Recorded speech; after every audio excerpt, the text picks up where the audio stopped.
WIIFTBP. Since 2018, nearly 3,000 tax credit scholarships have been awarded to Black students in Illinois to attend private schools that best fit their needs. Now, Governor Pritzker wants to slash this program. In a time of much uncertainty, we need greater equity in education for our families and children, not less. Call your state representative and senator and urge them to stand up for our kids and their future by supporting the Tax Credit Scholarship Program. For more information, visit empoweredillinois.org. What's up, good people? Y'all go accept my request on the page so I can do the Why would we do that? survey. Why would we do that? I'm trying to do the survey. Why would we let you in? Why would we let you on the... You talking about the Iswiz Book Club page? No, why would Nah, we're going to let you in, Ron. You need to read. I'm with that. I'm definitely put you on. Somebody please let Ron in the Iswiz. Is it? I thought it was a public page. I don't know. I don't run it. I don't know who run it. You got to talk to Shannon and Robin and... You said what? Y'all group private like it's something special or something. First of all, it is something special. ass. Okay? It's something special. Okay, You know what I'm saying? And you gonna talk it again. Don't get no punishment again now. Right. They already came in there like, look at her being nice to Ron today.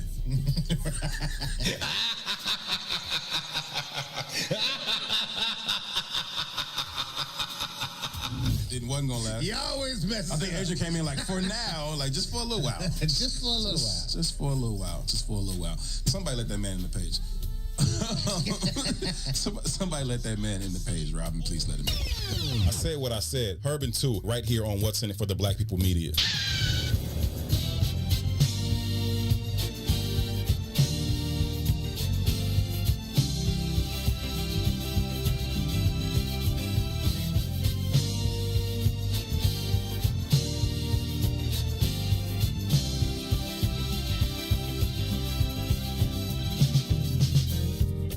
What about my love? Seems you have forgotten love. I do believe that something went wrong somewhere.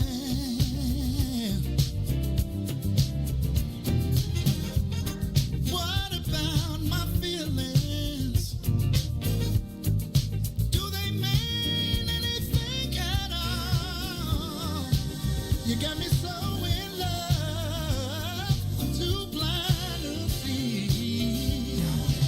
And that you got my love, now you wanna put me down. And that you got my love, got me standing on shaky ground. What about it, baby?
Put your hands together.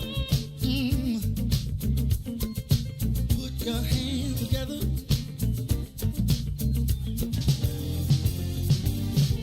Before you leave out the door, before you leave out the door, baby, won't you change your mind? Really wish you would change your mind. Now that you got my love, you don't even come around. Now that you got my love, you got me standing on shaky ground.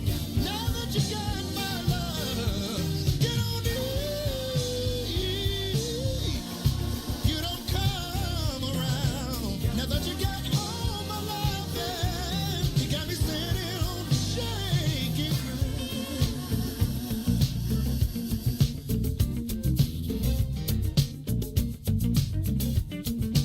Put your hands together. Put your hands together. Oh my! I had a conversation with her. This is how it went. Before you leave out the door, before you leave out the door, baby, won't you change your mind? Oh, Lord have mercy. 'Cause I need you and you need me.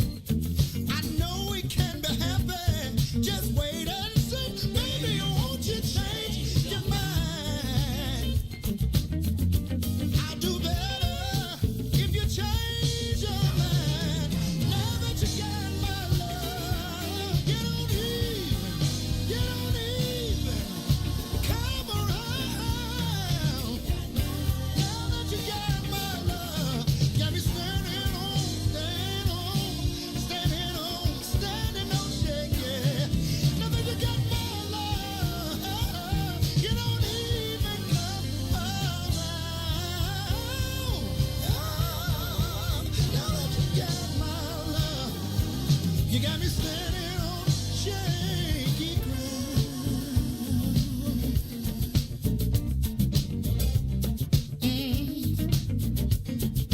Baby, won't you change your mind? Baby, won't you change your mind? Oh no, I've been hoping, baby.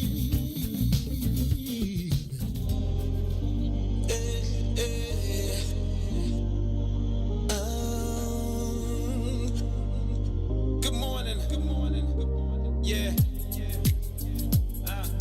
I see you, Dawn. Slick J House. Good morning. Come on. Come on. You're listening to the book of Dawn. Good morning. You're listening to the book of Dawn. This morning. You're listening to the book of Dawn. Good morning. You're listening to the book of Dawn. Are you ready for the truth? And nothing but the truth, so help you, Dawn. She's bringing it to you every weekday at 9 in the morning. So if you wanna hear the real, this is what you gotta do. Just log online and listen to Dawn speak her mind. In the morning, you're listening to the book of Dawn. This morning, you're listening to the book of Dawn. This morning, you're listening to the book of Dawn. You're now tuned in to Dawn. Oh, sexy Dawn. What's in it for the black people media? Yeah, yeah, yeah. Come on, y'all. Come on, y'all.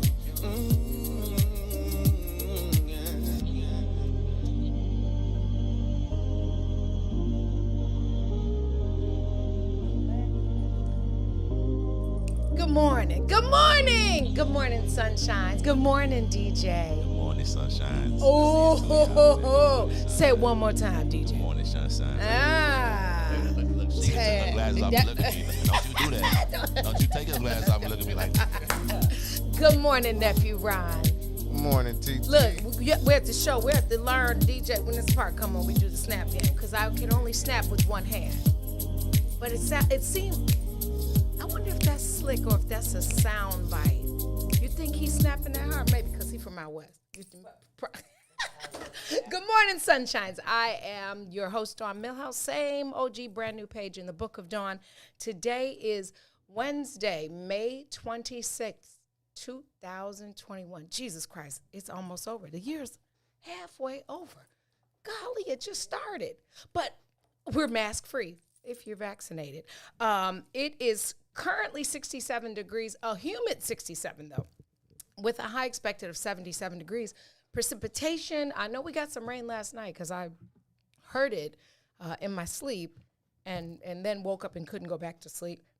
But only a 15% chance of precipitation for the rest of the night. It is Who's That Girl Wednesday, and I am joined by Winona Kelly, author, evangelist, author of Loose Squares, and has a new book coming out, and we're going to talk about her journey because I always tell y'all, like, I did stuff that I shouldn't have done, but God, and like that thing on my Facebook page has been the forever the God is. Me and her, that's a language that we speak, because when you don't have a reason to do some of the stuff you did and you standing here today looking still like you did then, and you know that you're something greater on your life. But I think it's important to celebrate the journey because it is still a journey. But she some didn't make it, and we did, and so I'm excited. We also have like a very personal story, and so I want to inspire any woman that's listening who has fell out for some petty stuff and didn't speak for some years for no reason, to be reunited in a new space with the respect of the journey and what happened, and be able to teach our younger sisters that Black women can and should get along. You should get along with everybody, but especially we have to stick together because we are all we have. So I'm gonna pop her in. Reckon shortly, but the last 2 days, I fell off my square a little bit because I was so excited when Dion came in yesterday, Mr. Trotter, and talked to us about the real life SVU. I forgot to do the word of the day. I forgot to do the history, and so I want to make sure I do my homework. Ironically, the word of the day, everybody knows, but apparently everybody does not know how to say it. So I don't know if you've been watching the news, but Marjorie Taylor Greene, the crazy lady in the White House, or in the Senate, or wherever the hell she's from, looking like Kellyanne, third cousin from the trailer, I said it, put up an Instagram, a live Twitter or Instagram, and she thought she was talking about the word of the day that I'm going to use, because I feel like if she didn't know it, maybe somebody else doesn't know how to say it. I'm a stickler for pronunciation. She says in her Instagram or whatever social media post something about ethnicity. I'm not. I say, huh? So what had happened when the rain came and I woke up, Chris Cuomo was on, and clearly me and him speak the articulation language, and he was like, after she said it, he just stopped and with the dead serious face was like, ethnicity. And so I decided today, since this is the What's in It for the Black People Media, we would use the word of the day, ethnicity, not ethnicity. See, it doesn't make you smarter if you add seven more syllables. I should have asked you to let me say it first, because I was going to pronounce it the right way. Oh, okay. So you say it again. Say it for me. Ethnicity. Right? Ethnicity. Ethnicity. Yes. She put extra 7 syllables. Ethnicity. Huh? What, girl? It's a noun. This is interesting because I knew in my head what it was, but I've never looked the word up. Knew how to spell it, never dug into the dictionary definition. until the middle of the night. The dictionary definition is the quality or fact of belonging to a population, group, or subgroup made up of people who share a common culture, background, or descent. I thought it was interesting, and let me tell you why. That's very wide. Ooh, ain't it? That's Come very on. broad. So, don't shoot me.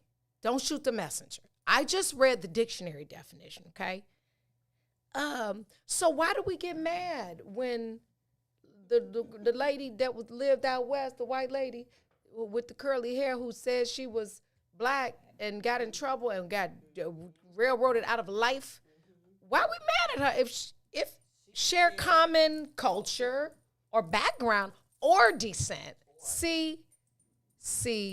Or, comma, or. You feel me? I'm just putting out, I would love to know what Toussaint feels about that. Because I'm just saying. He would probably tell us we have to stop using the word then. Well, then what will we use in place of it? I get it. Don't shoot the messenger. Amen. Just word of the day, ethnicity. Okay? Say it, practice it. It's spelled ETHNICITY. I love the fact that the word city is in it. My little, ethnic, it's like before and after if you're on Wheel of Fortune. Ethnic, and then the next word starts with the same letter. Ethnic city. I don't know. It kind of makes the word make sense. Yeah. You put that at the end of it because you talk about culture and how broad it is. It's not like really where you at. And let's be clear. We don't have to use the shots fired, but I will say this: that word urban means city. So should the people who the powers that be in white radio call urban music city music? And then does that mean it's all black? I went down a shots fired rabbit hole. Yes. Okay, just word of the day, ethnicity. So practice it, use it. Marjorie Taylor Greene, if I was Charlemagne the God and could give you a donkey, if I was Chris Como, if I was anybody, I'm gonna find something to give you. We're gonna create what can we do, nephew? What can we give? Boo-boo the fool. Well, yeah, Joe Goofat. Joe, I'm gonna give her a Chicago, you a Goofat. That's what we're gonna do. The Book of the Dawn with his Goofy. Girl, get off the Instagram. Speaking of Instagram, Good Morning America, I was running late today, flying down Wells Street because I was watching Good Morning America. Robin Roberts was talking to Adam, the guy who's in charge of Instagram, who owns it, or the boss or some Instagram, Facebook, because it's the same thing. It was very interesting because a new feature starts today on Instagram. It has started in 2 countries and starts in the United States today. The rest of the world will catch up. They're going to give us now an option to turn off the like button or turn it on our posts. You can also have your likes up and then go back in and take your likes off. He said in his team building with his team, he realized that the like is overpolarized for many. And they felt like some people get really into the likes, I feel some type of way that like Kim Kardashian can get 1 million likes in a minute and I can only get 7, but that's just in my head, right? But he feels like that, let me put a pin in it. They're working on Instagram for youngins, for 12 and 13-year-olds. And so I think that is the precursor. That's a good idea, though. For kids, though. I mean, because really, if you're my age and you worried about your likes. But so it's a problem. That's not a real it's, thing. it's Though. It's a chemical reaction, though. It's like not something that you can control, kind of. How? It's an addiction. I'm not looking to see how many. Now, the one time I did get 500 likes, I was like, go, girl. Right. But I wasn't waking up the next day looking for 500 more. But some people do. But, okay, well, then there's another issue. Maybe they shouldn't be on. So maybe there should be a questionnaire before you can create an account. Because if you're on there to be popular, some of y'all, I know most of the people that I interact with.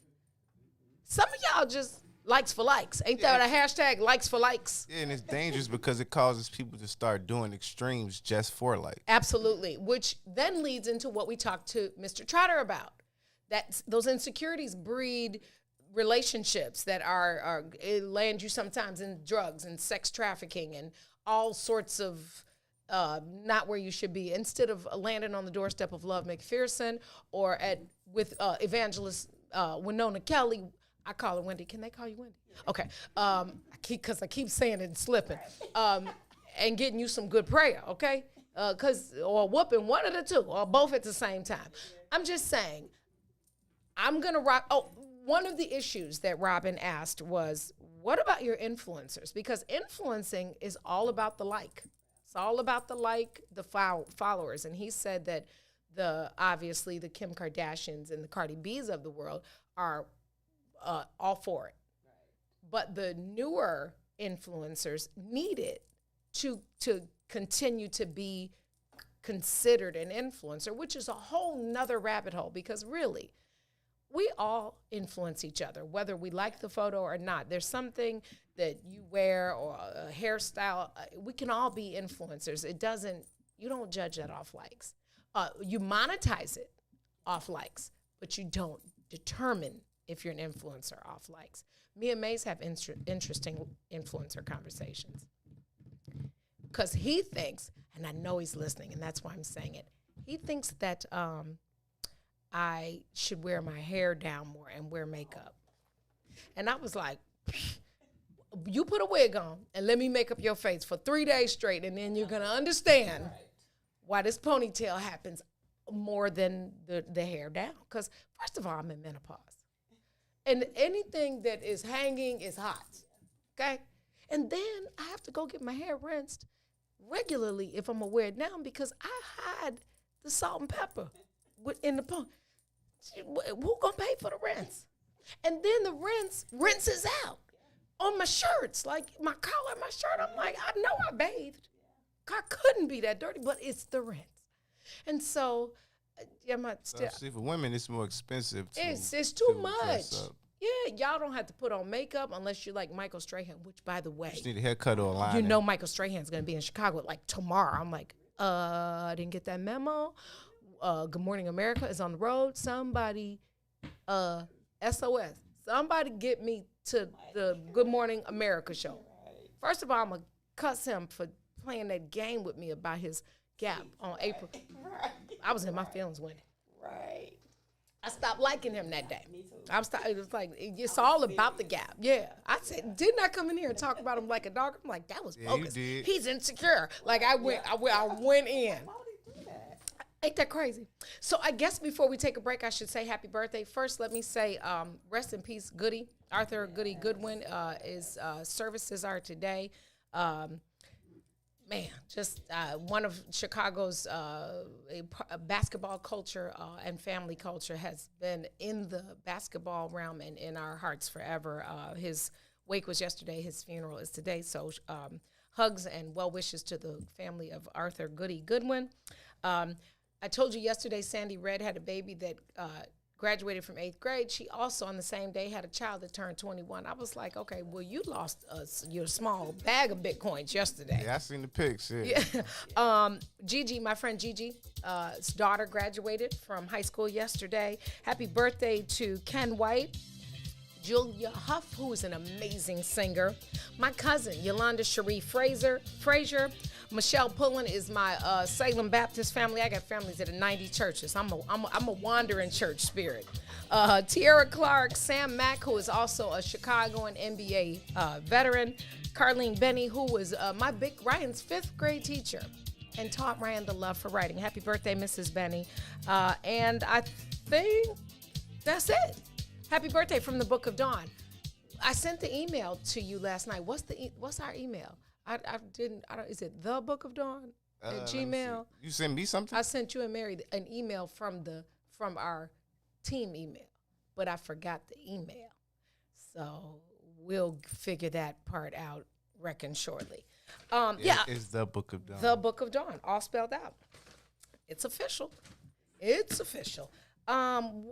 What else did I forget yesterday? I think I'm almost in a good space to be able to have the guest on time.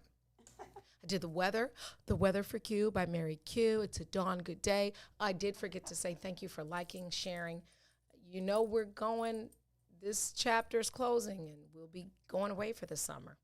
So stay tuned for the cliffhangers. And I think our last live broadcast is, what is it, July 2nd? Is that the Friday? Let me see. I think that's Friday, July 2nd. So that'll be interesting. If you are tuned in and you want to get this book, Loose Squares, I got mine on Amazon. This Born and Raised Chicagoan has a 7-day strategy. And we know the saints be smoking and drinking, but this is just for the smokers, okay? Because this saint gonna drink some champagne later on today, communion. I just get a piece of bread, and I just figure it's the body and the blood, amen? You can download it, and then and we're gonna take a break, and then when we come back, we are going to talk. We're gonna have Winona. She's live, but then her picture's gonna be on live because it's gonna take me 2 minutes to figure out this system. And then we're going to get her some water because it's in my car. I forgot it. Welcome. Stay tuned. We'll be right back. WIIFTBP.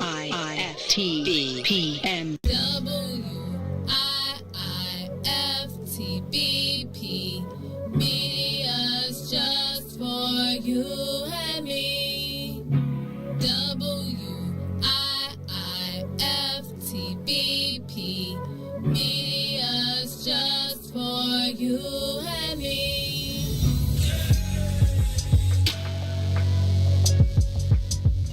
You're listening to I Said What I Said with Toussaint Warner and Herb Howard.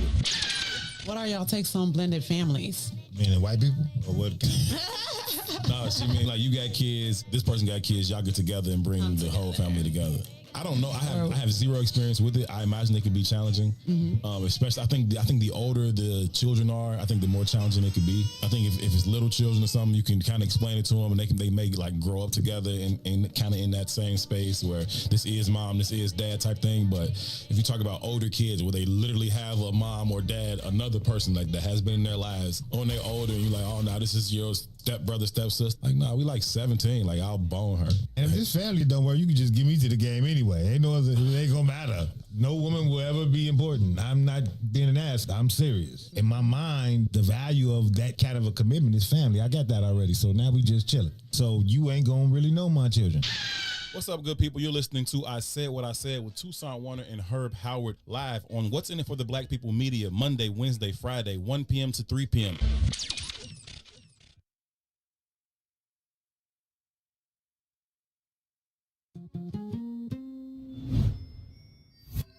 Got to Kennedy King, so you remember Corey Brown? I definitely remember Corey Brown from Morgan Park. Yes, sir. Yes, sir. Yeah. Murder, man. So I got it in with y'all one day before a game, and then y'all literally went out and destroyed some people by about 50 at Kennedy King, and I'll never forget, somebody shot a jumper. It came off long, and Corey will tell this story to this day. He says he went up, and I was in the stands. He went up for the rebound, and before he could jump, he said he felt a foot on his head.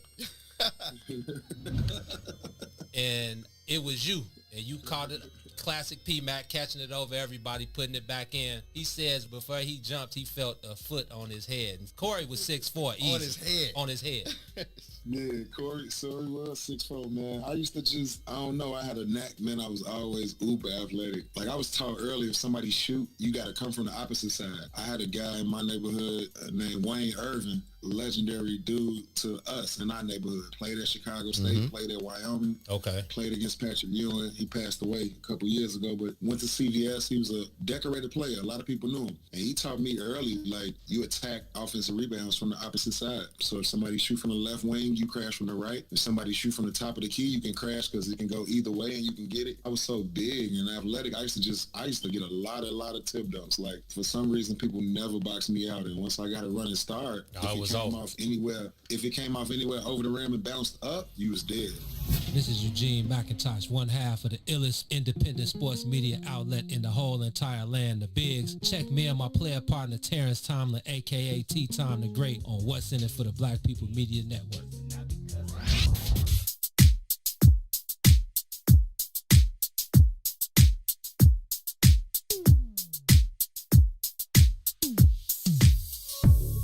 I don't know what you did, but you did it right. Girl, you make it look so you go, heads turning left and right. Can't say you a dime, you're a 20 piece. Cause girl, you're the reason I be acting funny. Everything in me telling me don't let you get away. And all the guys looking like they wanna love you. Every day I'm your body, got not over my dead body. Why you gotta look so good? Why you gotta look so good? Why you gotta look so good? With your hair done, nails done, when you put that grown on. Why you gotta look so good,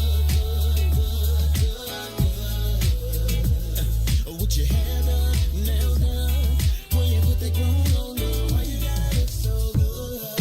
I can look and see you're not an average chick. You're shutting it down everywhere you go.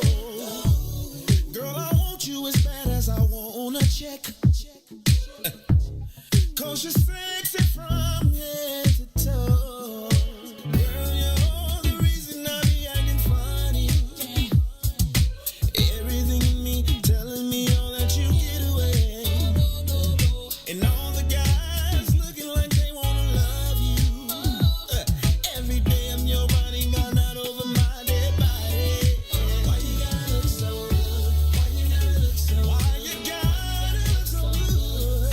With your hair done, nails done, when you put your grown on.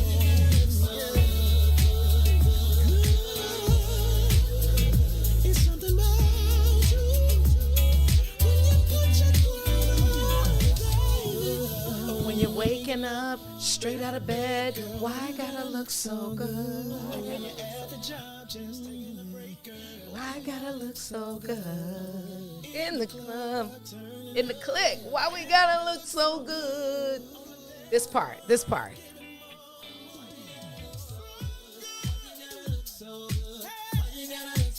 Hey, girl, you know you be killing it when you be getting your grown woman on. Hey. There's something about you. Never mind. I didn't practice this morning. Welcome back. You tuned into the Book of Dawn. Thank you. I didn't tell you earlier. Thank you for sharing. Thank you for liking. Thank you for yesterday. We were blessed, and we are going to do a series of those kind of interviews so we can make certain that we address sex trafficking and missing and exploited children. We are back. It is Who's That Girl? Woman Crush Wednesday. And Wendy M. Kelly, a.k.a. Wendy. I should say Wendy, because you know we from the block. You got is our Who's That Girl. It's important for me to share the people that I know, whether they be and somebody's perception of celebrity or my perception of perseverance. And to me, that is celebrity. And so I wanted to make certain that I shared you and your story to our viewers because we always find a way to be blessed in somebody's, we can see the similarities through your journey. And sometimes just being able to share it publicly changes not only the lives of our viewers, but us. Absolutely. Because some, as you know, being an evangelist at a phenomenal church who is worldwide, you have to be able to say it out loud to be able to deal with it, which really talks to your sophomore book that you have coming out. But before I go any further, Wendy Kelly, welcome to the Book of Dawn. Thank you. You're welcome. For our viewers, can you just share a little bit about where you grew up, what side of town you grew up on, what school you went to? I can't make this stuff up. I'm from the low end, baby. The low. You heard that. Y'all know what you know what the low end is, right, nephew? Oh, yeah, 30, 40s. Here lately, though, I've been saying that I'm from 63rd Street by way of the low end. Right. Still low in number, technically. Low-ish. Right, low-ish. Not from the hundreds. Yeah. No. Not a man. Not right. Or over east. I have this conversation with my little big brother Herb, and I always say, we just say over east because it's like not tech. When we talk about sides of Chicago, we just say over east. It's technically not a side. It's Rainbow Beach or over east. Over east, right. Just saying. And so, yeah, I'm from, like, I grew up on, I say 47th Street. Like, we were on the 4600 block of Evans for most of my young life. And we moved in my junior year of high school, the end of my junior year of high school, which a lot of things happened. Pull your mic a little bit closer to you. Yep, perfect. Just in thinking back, a lot of things happened that year. Like, there was a really junior year of high school. Absolutely.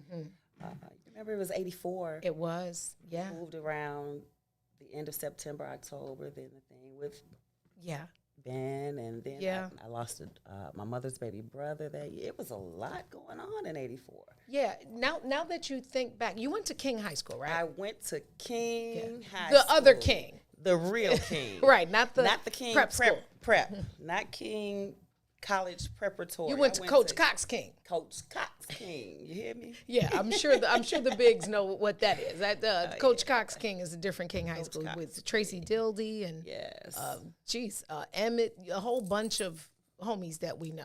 Like, we were the Red Central Squad from the public league. And you were your cheerleader? I was a pom-pom girl. There is a difference. Okay. Well, I played basketball, so let's make the distinction. Yes, the cheerleaders were a football kind of thing. We were a basketball kind of thing. Okay, you could dance then. I really want to say we were more attractive too. Well, you can say that. You can say that.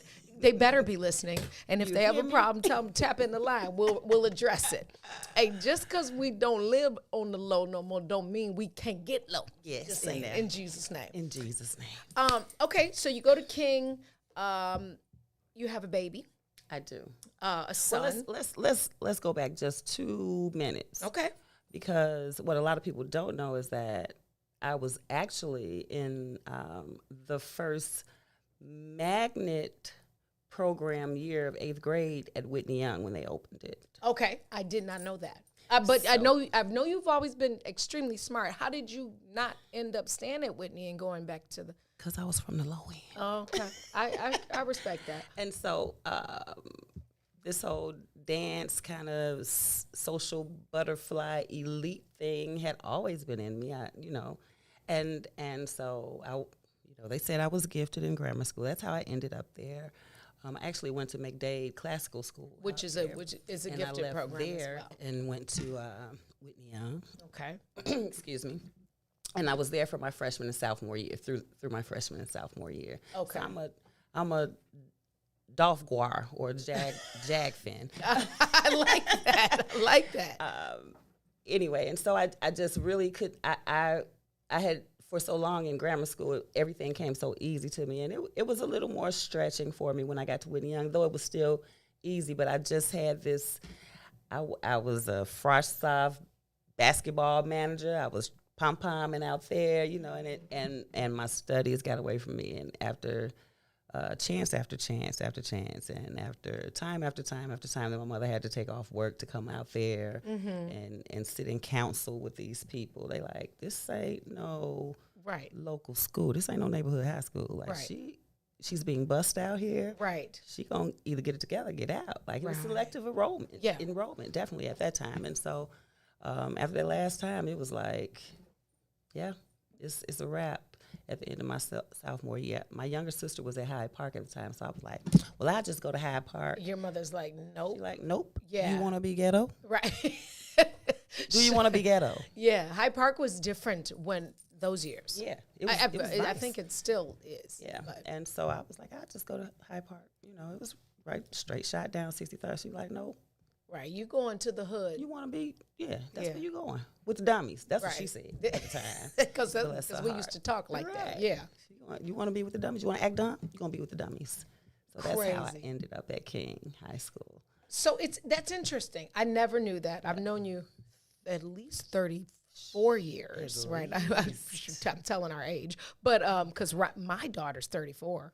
Yeah. So I was, it's so 35-ish. Yeah. Now that hearing that, some of the latter behavior makes sense, right? You're smarter than your space. Yeah. And so then you go to King, not McDade, not Whitney. Right. No disrespect to King, but it was a neighborhood school at that time. It was kind of like Kosmiski now versus Murray, right? And so then you're not challenged. So then it all becomes sort of free time. Yeah. And you kind of coast. I did the same in high school, but it wasn't, I knew I could get it done. Like, so there was never I didn't feel pressed to do anything. I was like, oh, okay, I got a paper due this morning. Then you write it. Right. So in being, in not being challenged in high school, how does that translate to the steps right after high school?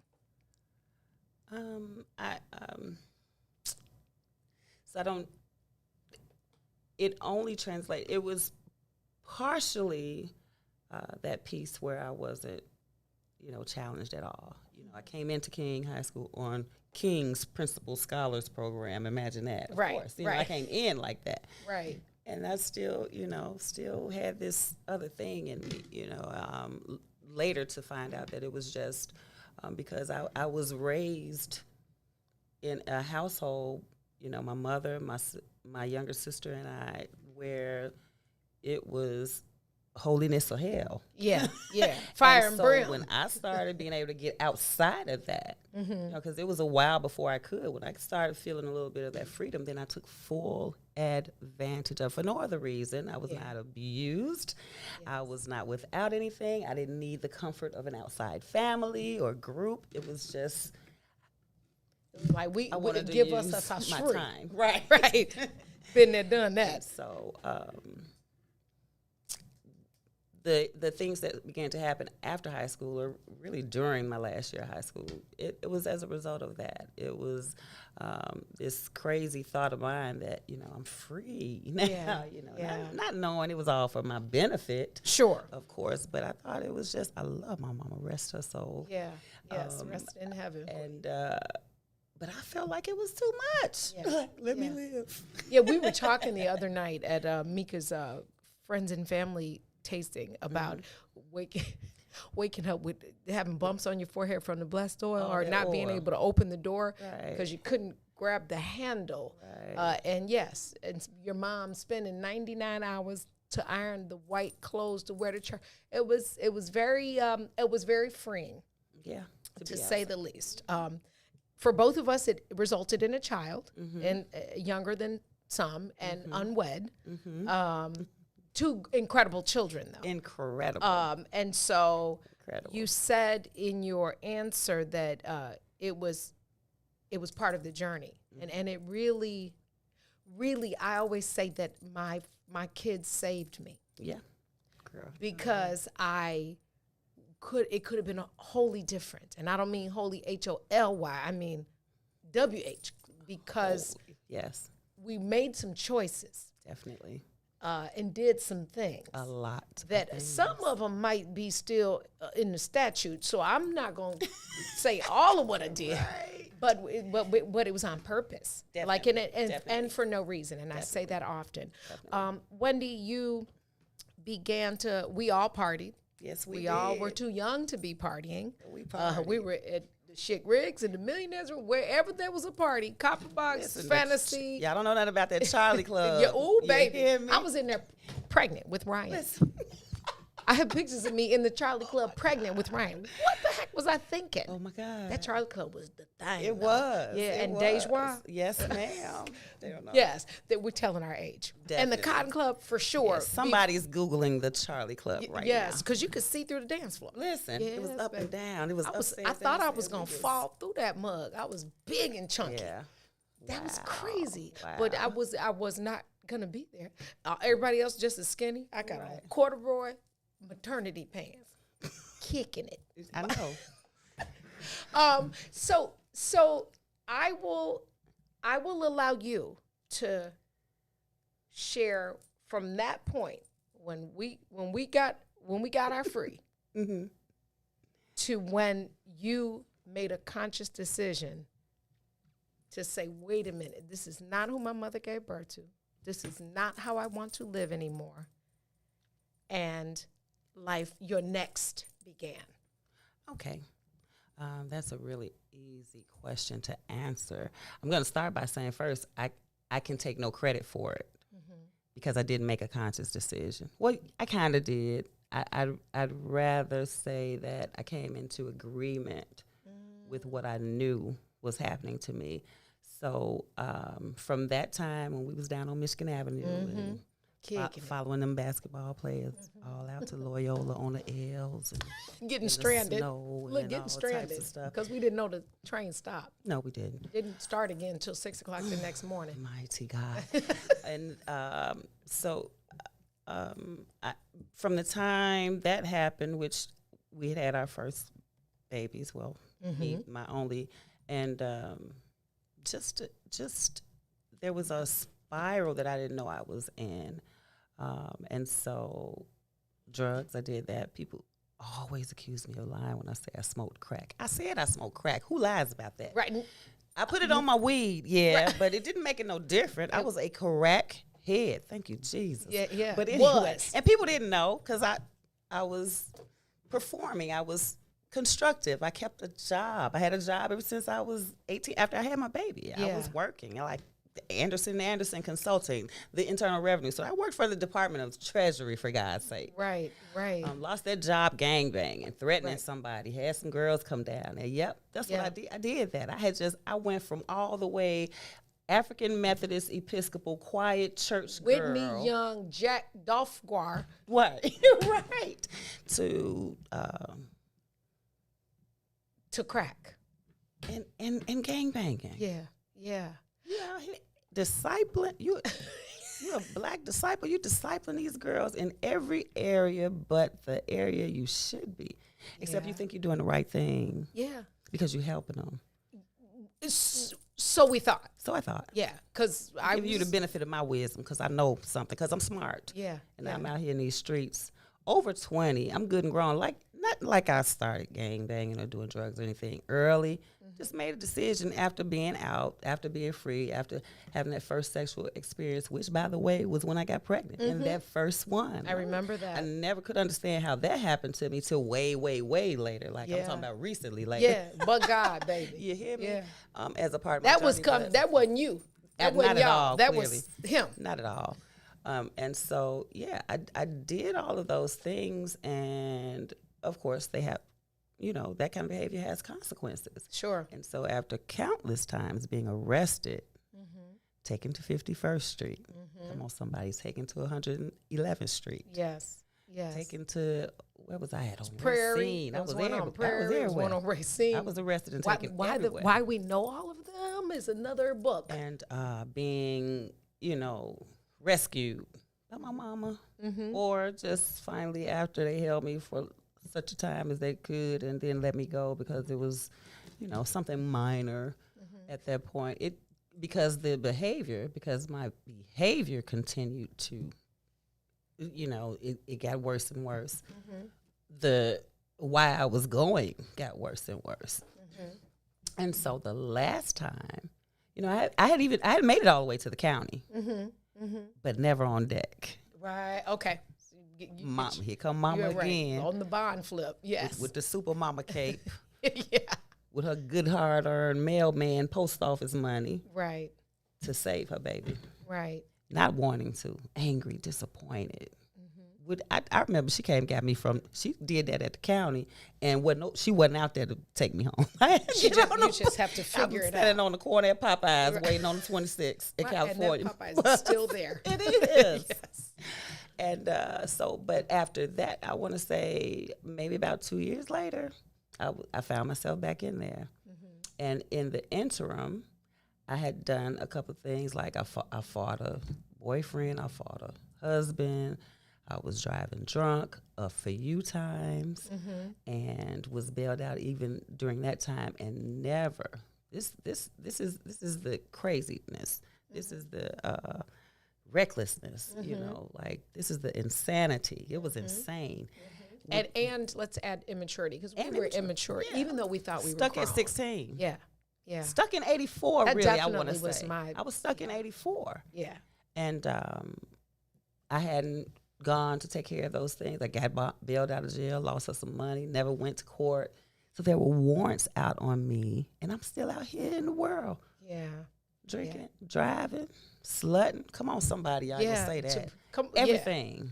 You know what? Your truth, your transparency is going to change somebody's life. That's my prayer. And that is why I was so excited when you said that you would come on. Because, you know, I watched a TV show last night, and they talked about labels, about how we try to fit in these spaces of labels. You know, oh, that's such and such mom. That's Mrs. Milhouse, or that's Barbara's daughter. Or that's the deacon's daughter. We fit in all these labels that we try to wear these costumes, but we're not dealing with who the person is behind the label. Right. There is the only label you should really aspire to be is yourself. Yeah. And so you sharing the fact that you had that label. You were smart, you were talented.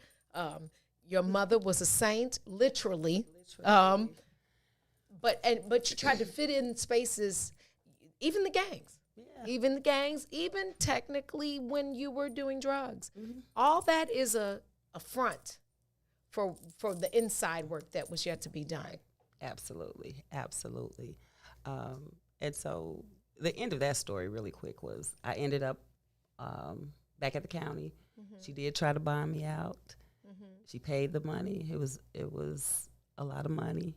And they called me down to get bonded out. And then they didn't. Then they sent me back. And I'm like, what is going on? Why am I not getting out? Right. And those warrants popped up. Like the insanity. I had forgotten all about that stuff. I think I got away with something because I'm so smart. Yeah. Like they forgot, shredded them files. Right. You know, I ain't got to never go to court for that no more. I just disappeared. It didn't happen. Right. Hallelujah. You know, I'm invisible. And by that time, it was on the it was during the time, it was in the middle of Christmas and New Year's Eve. So however it landed, she was unable to get to the bank to get any more money. So I ended up having to stay. Oh. I made it on deck, y'all. Yeah. Say that. During Christmas and New Year's. I'm laying on my back now like, okay, Lord, I'm sober now. I mean, I look back at that. I don't know how I still managed to keep, because they take that from you when you're released. But I still have a copy of that Cook County ID. And when I look at it, I'm like, this Popo, who is she? Right, who is Don't that? even look like me. I don't know who that is. I'm like, oh, my God. And that tells the story all in and of itself and affirms what you just said. Like, it was a whole thing going on inside me that I, at the time, did not know. I didn't know how my environment had affected me. I didn't know how being in a house that for me wasn't broken, but without a father, affected me. Sure, it affected every relationship I had with men and women. Absolutely. You know what I'm saying? And so, but I didn't know. I had no clue. Smart as I was, I had no clue. Sometimes we're a little too smart for our own good. Hear me? You can't tell me that now. Yeah. But it's the truth anyhow. It is the truth. And so, And so laying on my back, like people talk about having a spiritual experience, I want to say I had one. Yeah. You know, my immediate thought was to go into my flesh and in the carnal way, because, you know, I had my little Black Disciple tattoo on my ankle, and I was laying on my back, and I was skinny, and my hair was all over my head. I ain't never been in there. I'm like, all I know is I'm going to have to lose my mind one good time so they know.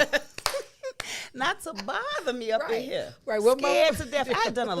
I had done a couple of fights, but because of this little intellect thing, I fought with my mouth. Yeah. I dare stand down. Right. Dare stand down. Because I'll beat you up out of this one. The toughest one to stand down, I'll be like, yeah. Okay. Right. Yeah. So they really crazy. They really think we bad. Right. You know, and so I'm laying on my back like, I'm literally like, how did I get? I'm like, okay, wait a minute. How did I get here? Right. How did I get here? Hello? Anybody there? I was just playing.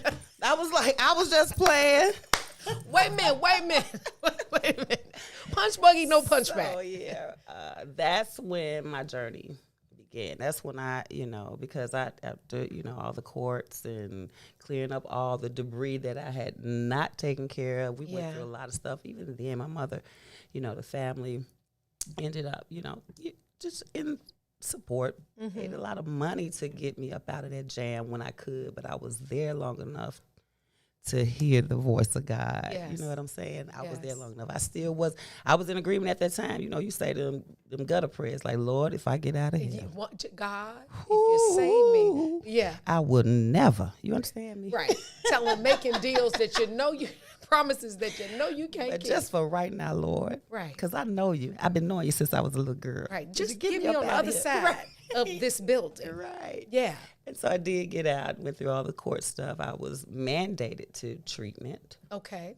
For the addiction. Drugs and alcohol. Okay. Mandated. Went through some self-help programs, the anonymous programs where I met some beautiful people. I still have some relationships with 13, 14 years later. And that's when my journey began to actually looking, doing like what I call a cash register, honest look at myself, like butt naked at myself. Like you really ain't all of that, but you really ain't all of that. Well, you're all of that, but you don't even know what that is. Right, because I had covered that up with all the rest of it. Yeah, with the I'm the being labels. everything else. I'm being everything else. You got the tat, you got the I'm look. being everything. Yeah. I'm being everything. Yeah. All things to all men. That's what the Bible say. Yeah, I'm out here thinking I'm somebody's God. You know what I'm saying? I'm goddess or whatever. I thought, not willing to take a look at things where my heart was just bad, period. Where I had, put people in positions to feel like they had done things to me and not taking any accountability for what I had done or how I reacted, responded. I did a lot of stuff. Yeah. You know what I'm saying? I did a lot of stuff. Keep it right there, because that accountability piece is where our separation through one of my dearest friends and yours happened, but now it's full circle. Full circle. Because God is. We're going to take a break, and we'll be right back. I got a joke for you. Y'all not ready? Stay tuned. Share, like. Hey, listen, if you have a drug addiction, an alcohol addiction, you don't have to. There is help out there, and we will give you some solutions for that. We're also going to tell you how to put the squares down. The squares. No more loose squares. We'll be right back. Loose squares. WIIFTBP.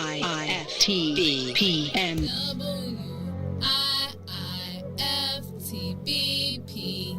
Media's just for you and me. WIIFTBP. Media's just for you and me.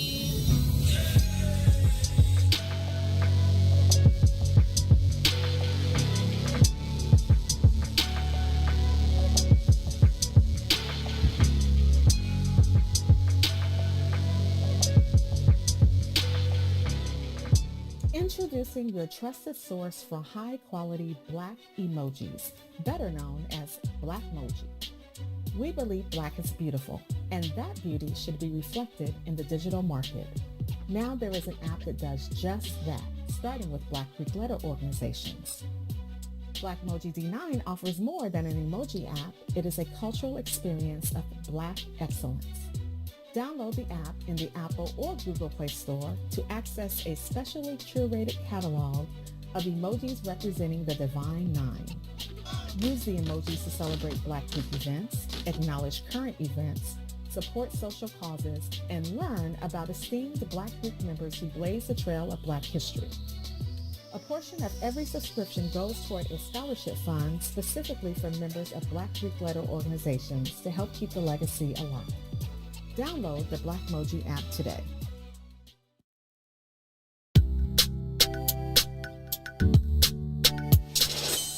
Sissy's Taco Bar Pop-Up is back with more hours and more days. Check them out at their new pop-up location at the Woodlawn, located 1200 East 79th Street. Sissy's Taco Bar offers authentic street tacos infused with international soul. Now every Tuesday, Thursday, Friday, and Saturday at the Woodlawn from 12 p.m. to 7 p.m. New vegan tacos have been added to the menu too. Visit sissytacobar.com for more info.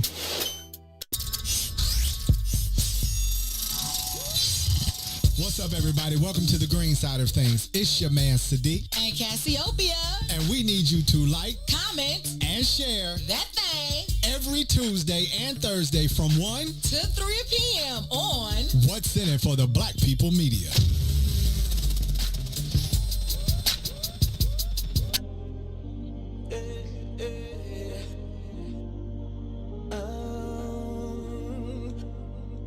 Good morning. Good morning. Good morning. Yeah.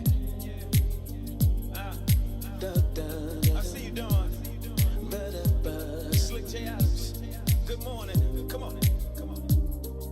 You're listening to the Book of Dawn. Good morning. You're listening to the Book of Dawn. This morning. You're listening to the Book of Dawn. Good morning. You're listening to the Book of Dawn. Are you ready for the truth?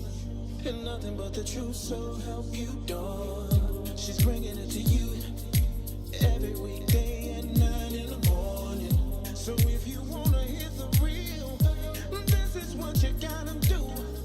Just log online and listen to Dawn speak her mind. You're listening to the Book of Dawn in the morning. You're listening to the Book of Dawn this morning. You're listening to the Book of Dawn this morning. You're listening to the Book of Dawn. You're now tuned in to Dawn. Oh, sexy Dawn. What's in it for the light-skinned Black People Media? Hey. Welcome back. You're tuned into the Book of Dawn, broadcasting live weekdays from 10 a.m. to 11 from the What's in It for the Black People Media Studios. I want to keep telling y'all I'm fashioning that I'm a TV show. You are. And so we're going on break like the TV, so you can get hype, like me, and you be like, what's the return date? Yeah. So end of June, we're gonna peace out of here and then come back in September, like a real. You can play reruns. Yeah, I am. That's because that's what we do, right? We watch reruns. Right. So you know I'm a comedian. They don't know, but you know I'm a comedian. Yeah. What did the fish say when he swam into a wall?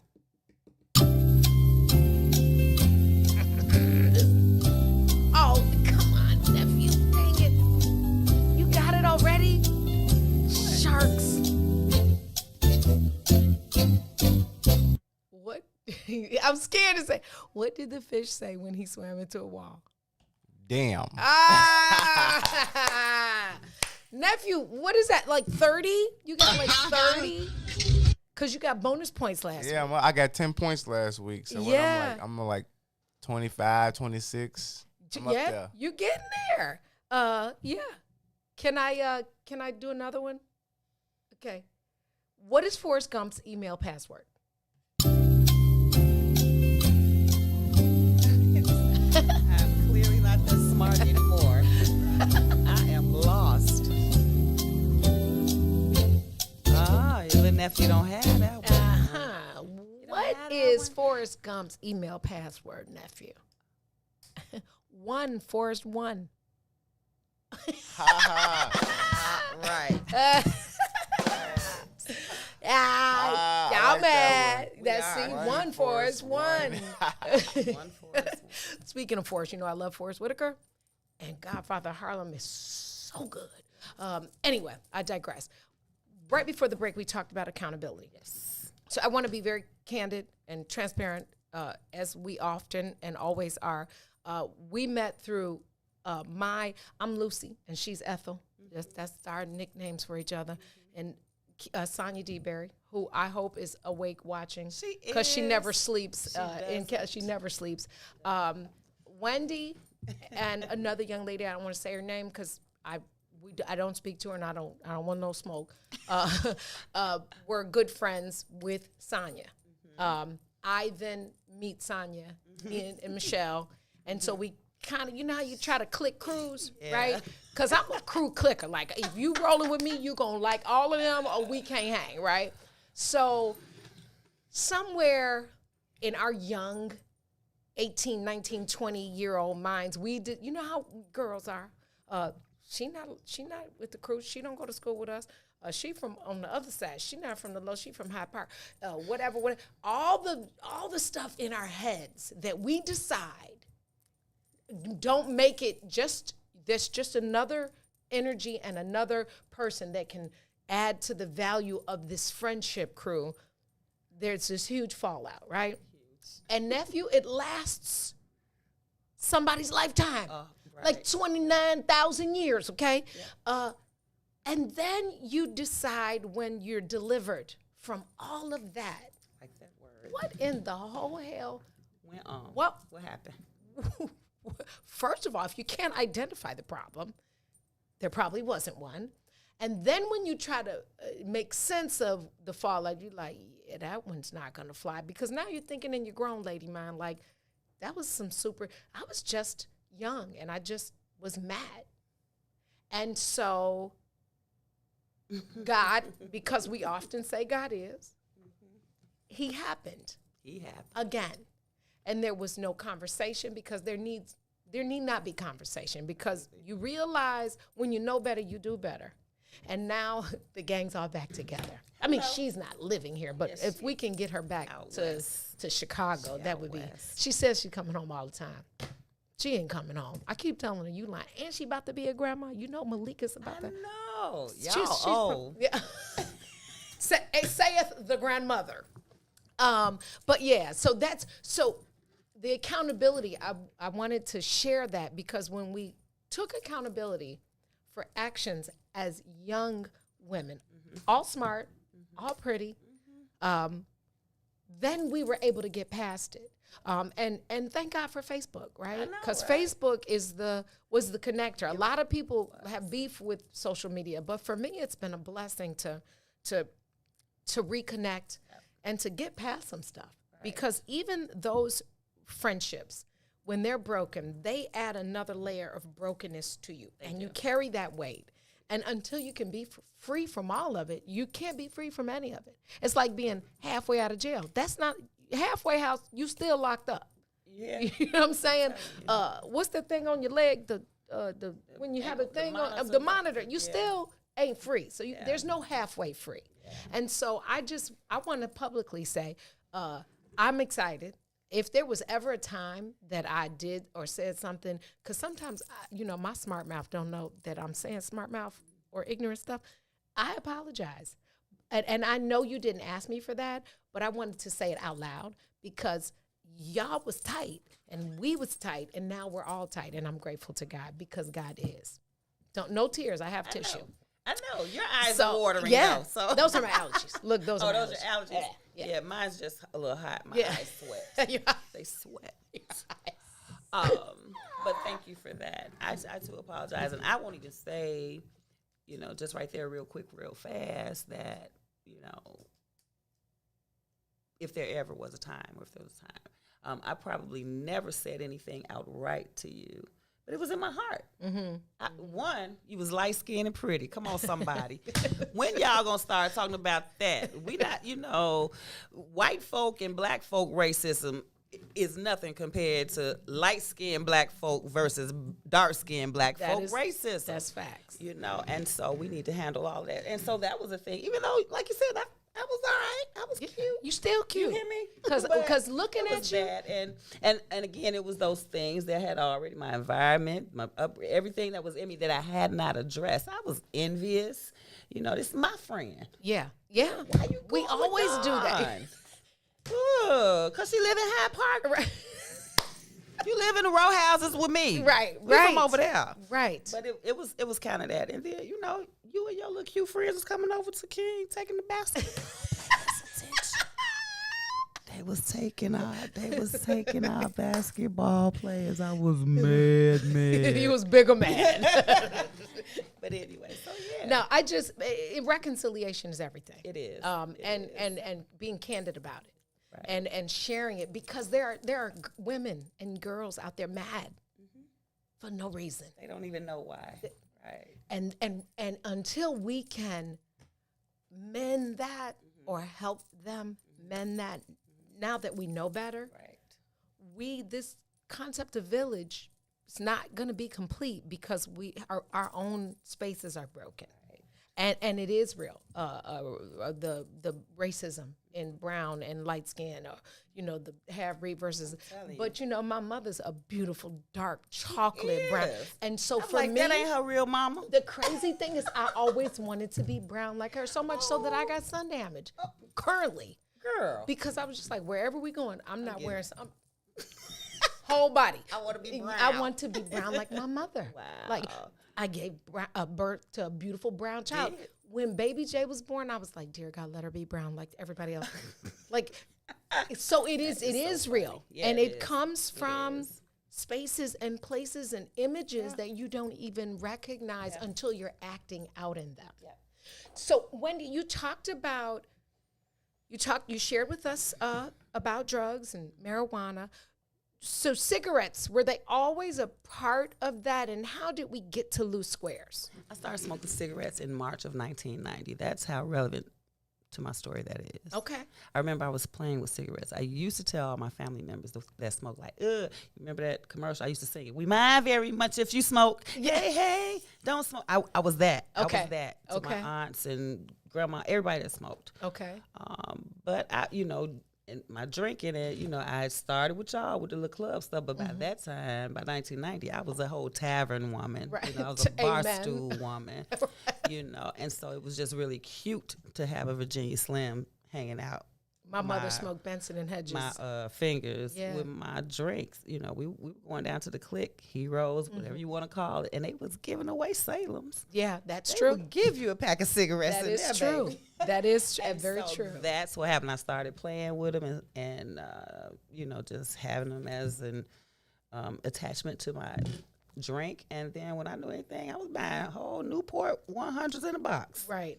Didn't know how that happened, and so that became a thing for me. When I knew it was a problem, however, was I had about 4 years ago, I wanted this 2021, that last year keep messing me up. 2018, I was ordained. So maybe 2017, 2016, around there. I was still smoking. I had already come into agreement with just being all of me, the parts, all of me that I was supposed to be, the human part, the spiritual part, all of it. But because of some things that happened in the church I grew up with, and some things I saw, some things I observed, I had a kind of angst toward, church people. Right. Yeah. Thinking it was against God, against Christianity, but it wasn't. It was against, that. And so I felt like everybody doing whatever they doing. Ain't nobody perfect. Why I can't smoke my squares? Right.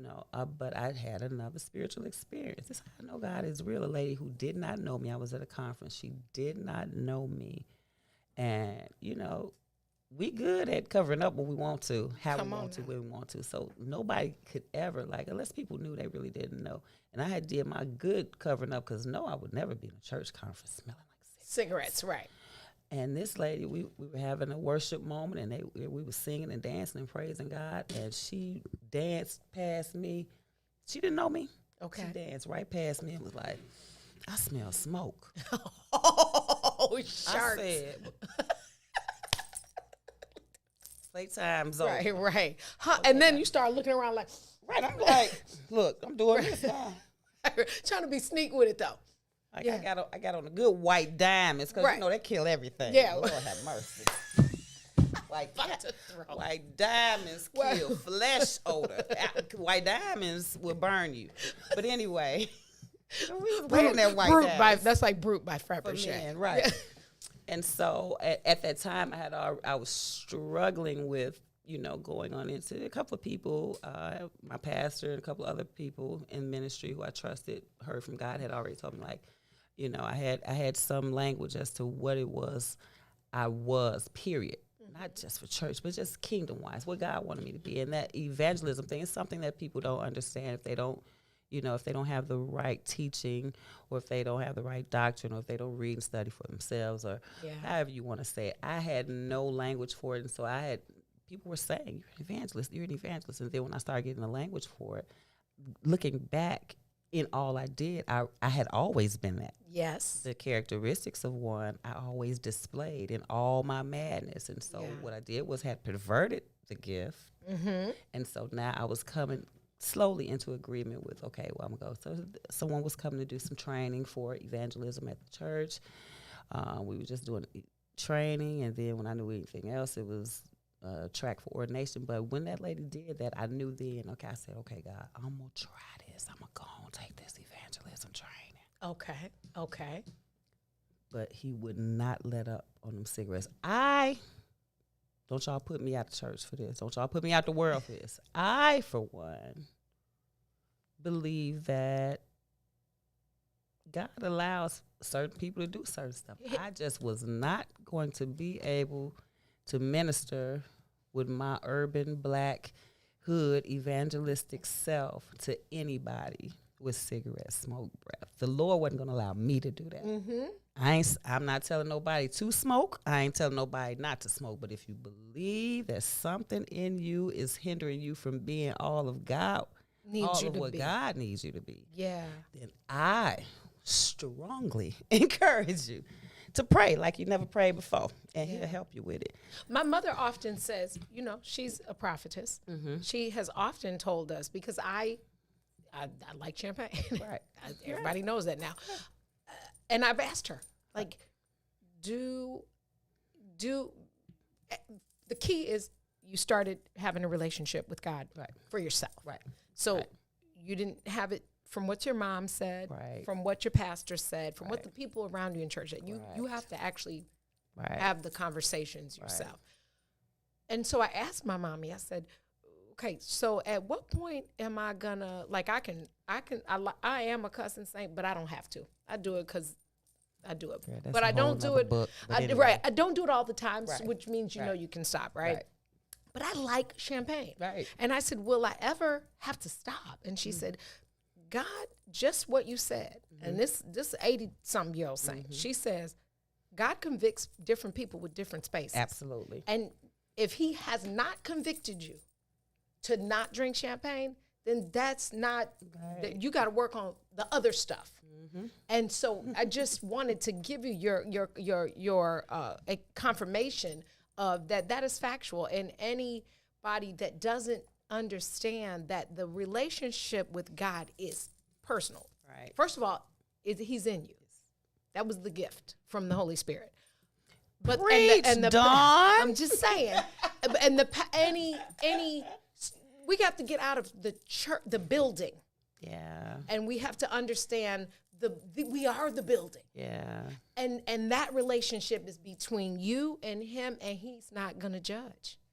And so I just had to say that because my mother told me exactly what you just said. But he'll judge what he wants to judge, not what people think his is job. You know what I'm saying? Because at the end of the day, it's for the advancement of his kingdom. So whatever he needs you to do, whatever he needs gone, then he'll remove that. Absolutely.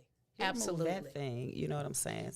So tell me how in the heck you can make a book that in 7 days you can put them squares down. Tell me that. Again. 7 days. I know what 7 means in the kingdom. It was God. That same lady that identified that ended up being the teacher for that training that I went ahead and agreed to do, that I thought I couldn't do because I was working all kinds of stuff. And how I started that journey was because she was the first, I'm saying this, the first church person who had handled me gingerly and with the compassion that I read about in my Bible when it came to it. Okay. She heard from God. I'll always believe that. I talk about the whole experience in the book. She heard from God. I believe that. And she texted me one morning, early in the morning. Okay. Early in the morning. Early. And said, hey, you smoke? Let me in just text. And look, this how your girl was. This is my cup of coffee. I was like,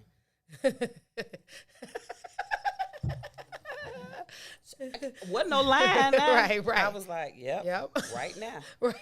Facts. And I was in the training, so, and here's what was different. from my experience with the church people. Sure. She said, after I said, yeah, right now, she said, what are we going to do about it? Oh. That blessed me so hard. Yeah. And so even if in that moment I didn't think I could, I didn't think I wanted to still. Absolutely. Because she reached for me in that way, I was like, oh, okay then. Yeah. Let's try this. So this real God right here. Right. You know, this real Christ-likeness right here. Absolutely. You know, I didn't hear you need to stop, or you can't come back to my class if you don't stop smoking, or I'm gonna tell your pastor. None of that. Right.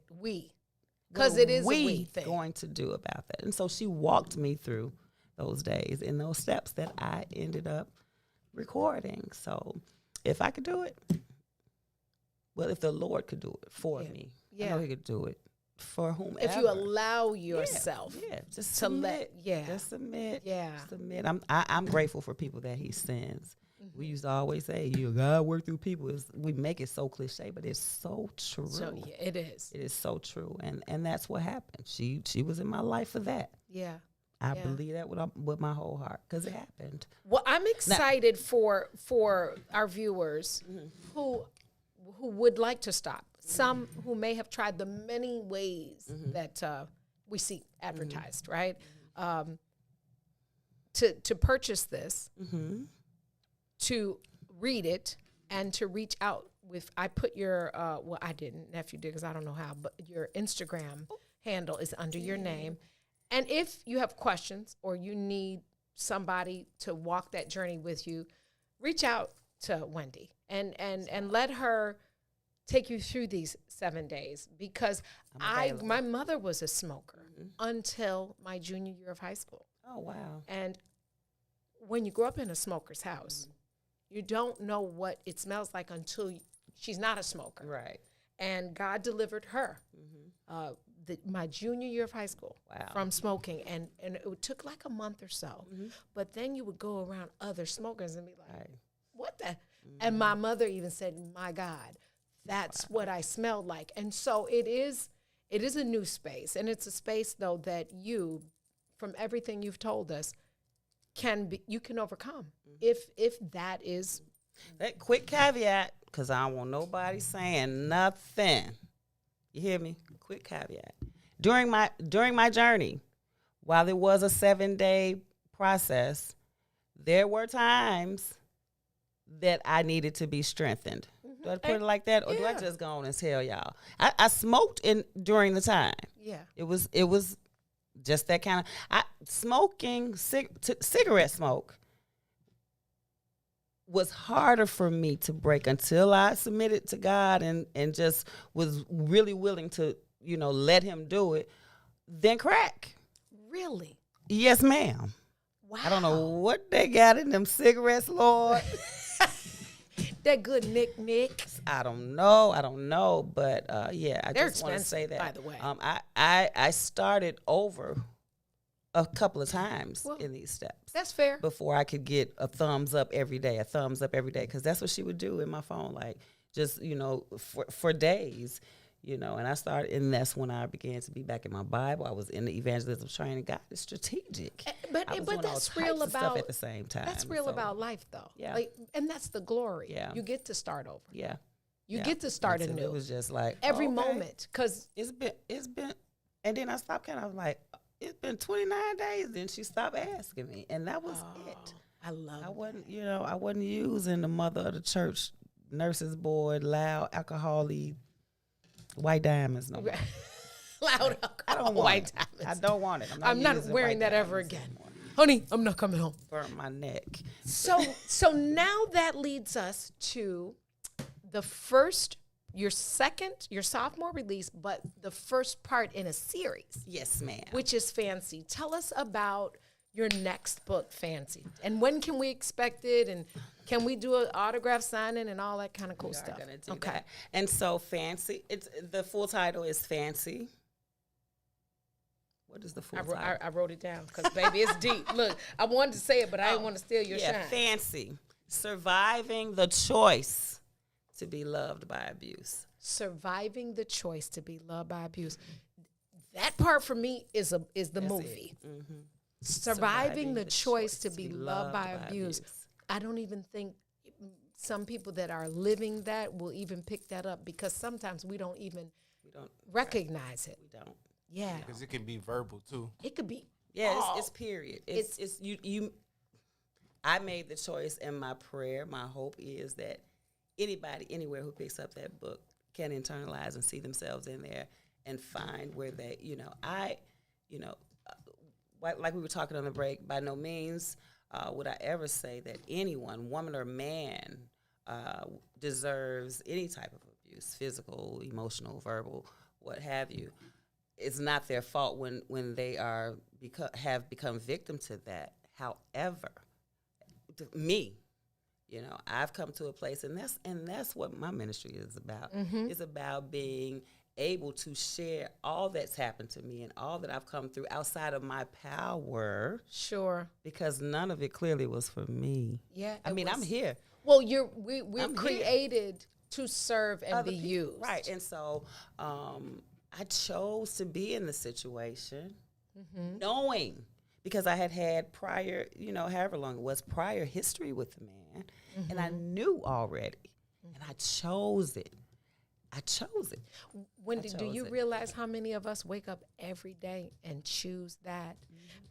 Because for many reasons. One, survival. Two, you don't want to think that, because in your mind you got it going on. Right. That you have the audacity to be in something like that. Right. You can't make the distinction between emotional versus verbal versus whatever physical, whatever that abuse is. Sometimes you just don't want to connect yourself to it. So you just go in operation mode and you just pride, get it done. Rejection. I wanted somebody to love me at the time. You understand me? And I knew this boy was crazy. I knew this boy was crazy about me. I just didn't know that he was crazy. Full he crazy. was really crazy. Right. Bless his heart as well. Rest his soul. But yeah, I chose to go there. I chose it. Like I chose the gang bang gang. Like I chose the crack. I chose it. Yeah. I chose it because something in me was broken at the time. Yeah. And he was my victim. I felt that abuse, but I victimized him. I never loved that boy. Right. So I write about that, and and in writing it, before I started writing, when I decided to. So this is the first mini book in a 7-book series. Okay. It's an autobiographical series. Okay. That I'm writing mini books because I think that different places in my life is to serve different places in different people's lives all over the in places. the kingdom. So I'm not making a whole big dumb novel or novelette for people. I want people to be able to grab which one speaks to their life or their circumstance or that, whatever, and it be able to help them in some way. And so, yeah, that's what we're doing. Well, ironically, the reason that this show is called The Book of Dawn is because I have been working on a few. Okay. Thought it was one. Found out it was more than one, but every chapter is different. Dawn today is not that girl that you met. She's the base of that girl, but there's so many chapters. We author so many stories, and for the glory and for the kingdom, we have to share them. Right. Because somebody else doesn't have to actually. They can read the manual before they go through some of them heartbreaks. I tell people all the time, like, you don't, listen, baby, you don't have to do that. I did it for you. Yeah, more than once. I did for you and your sister. We're going to take a break. We'll be right back. We have Wendy Kelly, Loose Squares. Stay with us. We'll be right back. It's The Book of Dawn. WIIFTBP.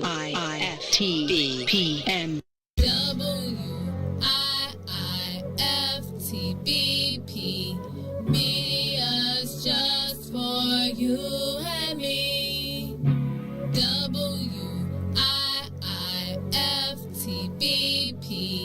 Media's just for you and me.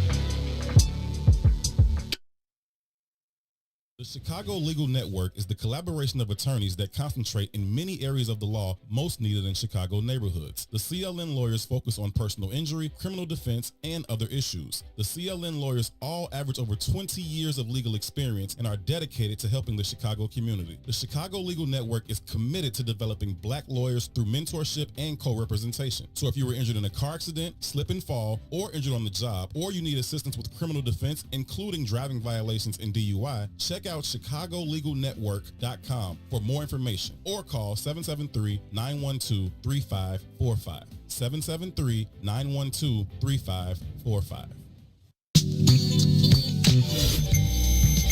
This is Tori Muhammad, and we want you to tune in to the Tori Muhammad Show that airs here on What's In It for the Black People Media every Monday and Friday from 11 a.m. to 1 p.m. We talk and celebrate black-owned businesses, black entrepreneurs, and we talk to some of the best people in the food industry here in Chicago, black chefs, black restaurateurs. So make sure that you tune in to us every Monday and Friday from 11 a.m. to 1 p.m.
Welcome back. You're tuned into the Book of Dawn. Y'all see me over here getting blessed with gifts. There's one in here your size too, nephew. Okay, so I have to look. So listen, go on. I'm gonna put it in the thread. The Scribe, SCRIBE warrior, all spelled out.com. You can order these t-shirts. Let me show you. Janessa, this is your spirit sister. I just want you to know I've already told her that I'm going to connect you both by text message because your stories are so incredibly intertwined. So this one says closed. Loosed. Loosed. I'm free. I'm free. You free. How about this one? This is so me, Jesus. Christ-like, not Christ. Don't get it twisted, okay? Because these hands, like Danny Boy said, you could still get them. This one says, feelings ain't facts. Yeah, well, I don't care how you feel. I like that one. I knew you would, and it's your size. What else do we have? Can I have that one? You here. Come get it right now. One of these is yours too. Now these and that one. Look, yeah, he wants said this and one. that because one. this What came, does that one this say? came from my urban city ethnicity. Your similarity. Right. Yeah. Because I'm reaching not everybody. Ethnicity, my ma'am. ethnicity. Right. And they come in, get this, 5-star red, Oh. Disciple blue. Come through. And neutron white. Neutron. I need the neutron. Disciple red. No, that don't go together. Or crib. Oh, Lord have mercy. This the blood of the crib. That's a West Coast gang banging, girl. But it's all here. Is this you too? That's you too. I just said, and you got on black sneakers. You need to. Because he does, nephew. He does. God loves the hood. You the hood. People need to know that. And then the neutron. Let me see. Let me run with the neutron. It's white. Okay. Yes, that's cool. That's cool. Right. All things neutral. I love these. And that Christ-like is in a rose gold. Oh, I love rose gold. Nephew bought me this bracelet for my birthday a couple weeks ago in rose gold. Yeah. The scribe, Thee. Let's be clear, not the. That means the. If you know church, you know the difference in the and the. Yeah. Please don't get it twisted. Amen. Amen. And yes, Janessa, I'm going, before I walk out this building, I'm going to connect you to. Hers is RobinPatrice2Bs.com.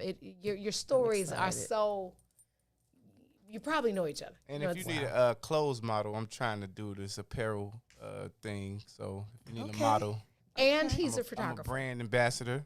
Yes. Okay. Yep, and photographer, so I got you. Won't he do it? Won't he will. Won't he will. Wendy, when can we anticipate the first of the 7-part series to be released? Do you have a release date yet? I do not have a release date, but what we can anticipate it coming out in the beginning of July. We're looking for the beginning of July. It's had a couple of dates, but as you know, and some of the people who know me that are watching know that I just came out of a season where I was caring for my mother, and I'm not going to say I got distracted because all things happen. All things happen for the good of those who serve them and keep his commandments. I believe that was God. And so I had to be still and do what I had to do in service to my mother. To your mom. Through her transition. And so now, God, has strengthened me. And so he's still using people. Even you know what I'm saying? He's still using people. Like, I can honestly say there's never been a breakdown. Not for real. He keeps me swift and on my feet through people, just through a lot of things, directions, assignments, other things that I've been doing in order to walk me through the season because I still have stuff to do. Yeah. And so I have picked it back up. I've just got some cosmetic things going on with the book. So I'm looking for July. Good. I can't wait. I can't wait. Right? And will that be available on Amazon as well? It will. Okay. It will be available. That's where I got this one from. So, what was I going to say to you? I forgot. I do this. I have this sisterhood group called Boss Girls Pray. I know. Look, remember. So can we bring it to your church? I don't know. Let me check with. Really, what it essentially is just a bunch of women who are not perfect, who are imperfect, but love God perfectly. Mm-hmm. I strengthen, support, and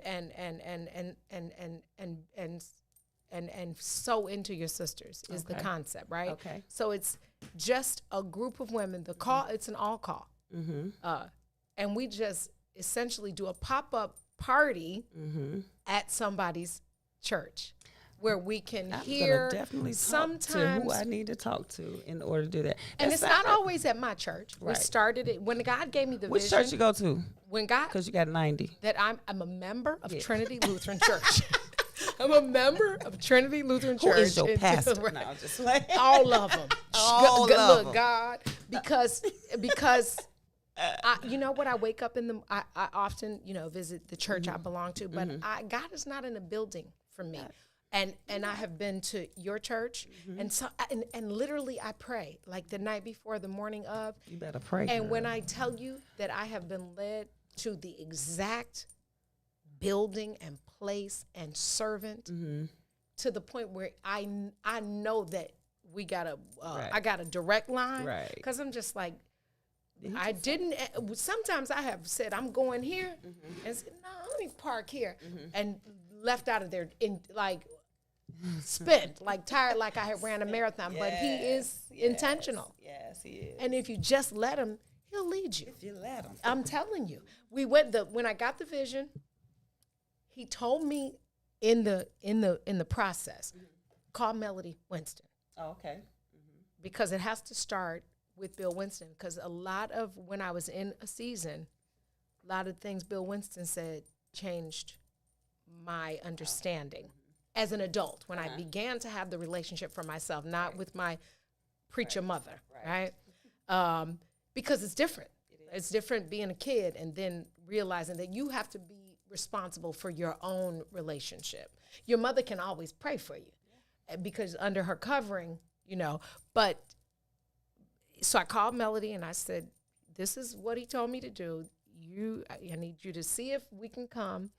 She said, let me talk to my dad and stuff. And I think we had over 150 girls the first time. Wow. Many of them I didn't even know. Wow. When I tell you it was life-changing. And so then I was like, I prayed, should I do it again? Did it again several months later at Living Word again. Right. Had a superb turnout. And then God said, move it around. Because everybody ain't going to go there. That he's not for everybody. Right. But y'all, the sisterhood is. Strengthen, sharpen. We went to Chris Harris Church. The whole front section. Like, the members was like, wait a minute. That's my, wait a minute. And when I tell you, literally every time we go, the word is so profound. We've been to Salem with the young gun, Stephen Thurston, who is just like, his mouth is our mouth. Time 12, Steve. I love Stephen Thurston. But so I just kind of go where I, first of all, I have to have been to the church. Yeah. And know the heart of the minister. Right. I know the heart of your minister. Right. And I know the work in the field that is being done as we speak. Right. And so if you guys are willing, I would love to share, because a lot of people have found their home churches through this sisterhood of traveling prayer. Okay. So we are planning a Boss Girls Pray and Play, old school double Dutch game day, basketball, volleyball. Get your stuff. What's that? Bengay? Get your stuff. If you're my age, get your stuffs, cause you might need it after, but that'll be coming in July. I'll need a runner for when I hit the softball. Right. Like run. Right. You need you're the designated hitter. You'll need somebody to hit the bases. Yeah. So that's because you have to have fun. You do. You have to have fun, and and because God is fun. Life is fun, and it's meant to be fun, but it's work. It is. It is. I'm super excited. I'm super grateful that you came, that you shared your story, that you brought gifts. I love when they come bearing gifts. This is a Robin Patrice T-shirt. Weapons form, but they will not prosper. Will not. Yeah. None. Yeah, I got another one from her. It says, don't be salty. And it's got the Morton salt box, but the girl is brown skin. So, I saw one that said, I got to find that. I like that, though. Yeah. I saw one that said, if you're going to be salty, at least bring the tequila. I saw it, y'all. I like that. Yeah, I like that one, too. Yeah, and then what I got, the other one, it says holy but a little holy, something about, like, basically don't get it twisted. But same thing, yeah. Yeah, stop playing with me. Like, neck roll. Quit playing with me, y'all. I'm from the low end. Yeah, that's your next T-shirt. I'm from the low end.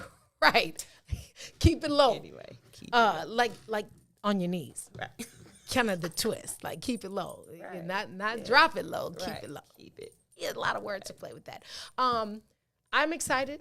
We support you. I hope they order this book. I hope somebody who will email us at the Book of Dawn later and tell us that this shared journey will allow you to be delivered.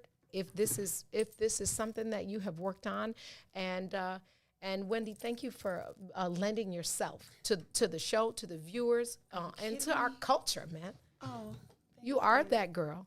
It's Who's That Girl? Who's that girl? Woman Crush Wednesday, and that would be Wendy Winona Kelly.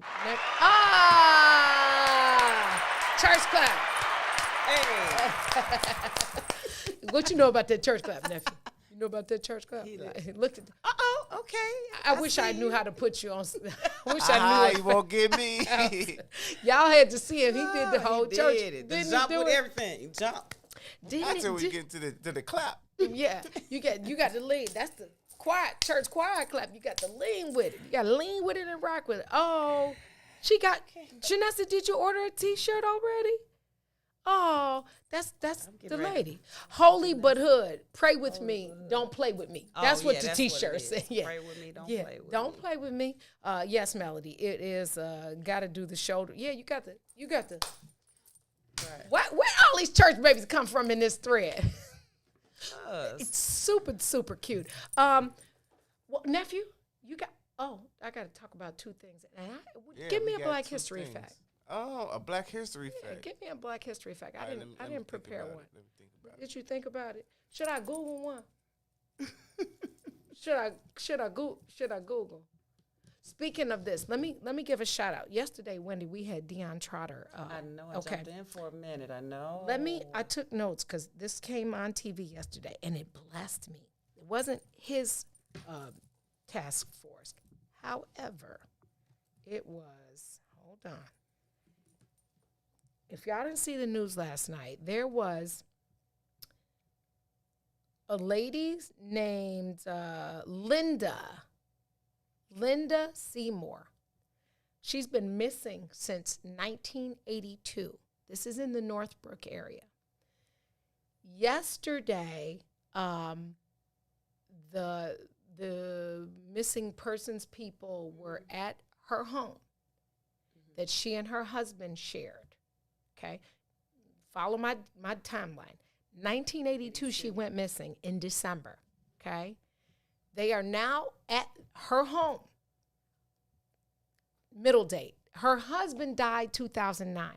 She came up missing 1982. Right. Her husband died 2009. Still a family home. Her son lives there now. Their son. There's a shed behind the house that they're excavating the ground because they believe that this cold case, that the lady is buried in there. Yeah. So they have, for 3 days, the whole cold case team has been out there in hazmat suits and is now digging it up. I don't know how they were tipped off. I don't know what had happened, but there's a shed with a concrete base. Mm-hmm. And so, God forbid that son that lives there, I hope he doesn't have to find out that his father, who 20 years after, that would just be devastating. Isn't that horrible? But I thought it was so ironic that Mr. Trotter was here.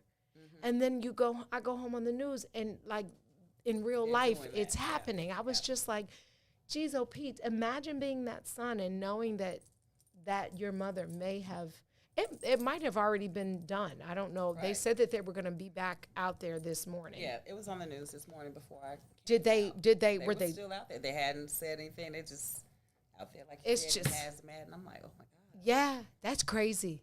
I also saw on the news we are being advised not to go to the Olympics, and the newspaper in Japan that is a sponsor of the Olympics is saying, let's not have the Olympics.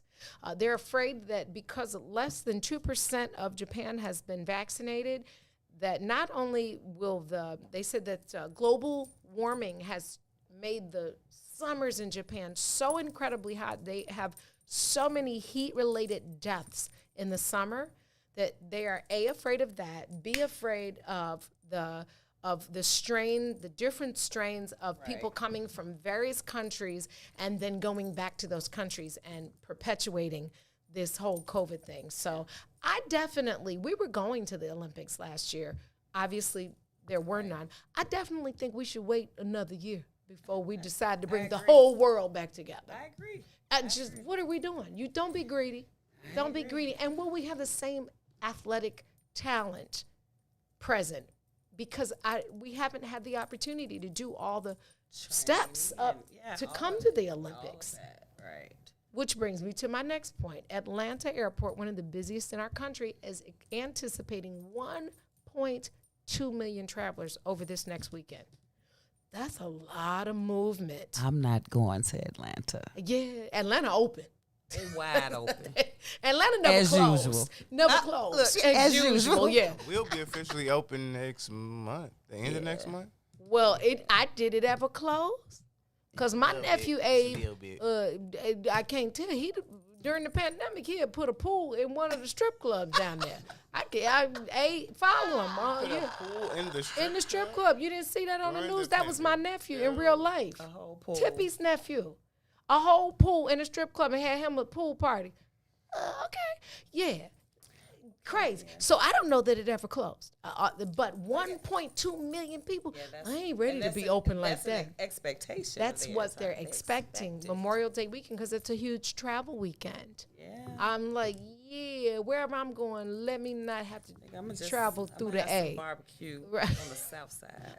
on the porch. Bit. Yeah, little right, go to Mika's spot or something. Yeah, listen. Real safe. Yeah, real safe. Keep it real sexy with the people that you actually know.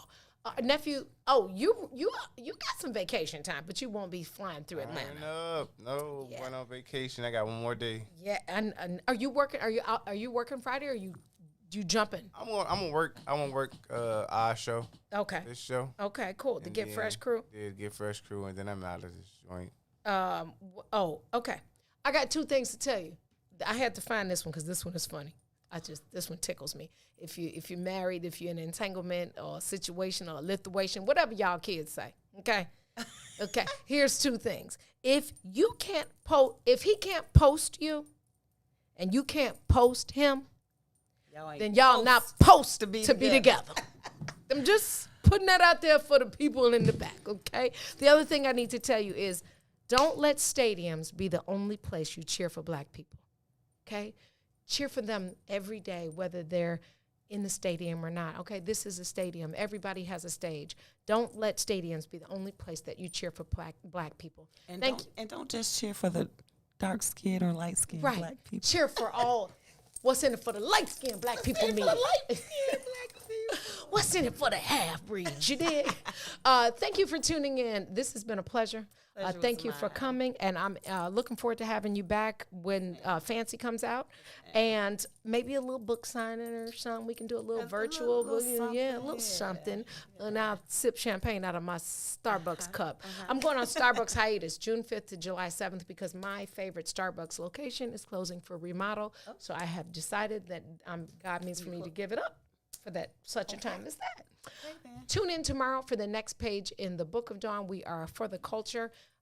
Remember to lead with love. Use your voice to be a positive impact. Do something for somebody other than yourself. Peace. And my baby went to Alabama, so you have to say roll tide. When I say peace and then we all say roll tide, okay? Then peace and roll tide, roll. WIIFTBP.